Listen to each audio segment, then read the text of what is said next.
నేనా ఏంలే అది మన పబ్లిక్ ఎగ్జామ్ రాసి కదా అవులే సార్ వాళ్ళు ఫోన్ చేసి నువ్వు బాగా రాసేవా మళ్ళా రాయాలని ఫోన్ చేసిరా. మరి నువ్వు అంత బాగా రాసినట్టు మళ్ళీ ఇంటికి రాయమండ్రి.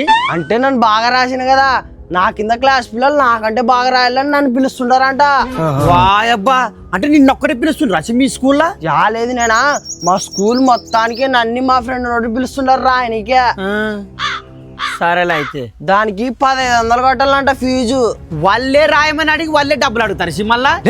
మీ ఫ్రెండ్ గారు అటువైలే 7% కోపం ఉండవు. మొన్న రాసిరు కదా ఎప్పుడు పబ్లిక్ ఎగ్జామ్, ఈ మొగతనే ఆ మొగతని ఫెయిల్ అయ్యారంట. దొరికింది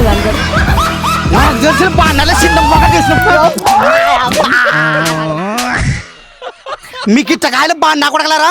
బ్యాంక్ లోన్ తెచ్చైనా సరే గోర్లు తెచ్చి గోర్లు కానీ పంపిస్తా. బ్యాంక్ లోన్ ఇవ్వాలంటే సిబిల్ స్కోర్ ఉండాలా, అది తక్కువ ఉంటే బ్యాంక్ లోన్ ఇయ్యదు. మరి అట్టేసి అయితే నువ్వు జెట్ క్రెడిట్ కార్డు తీసుకో, దీన్ని వాడితే 30 రోజుల్లో క్రెడిట్ స్కోర్ పెరుగుతుంది.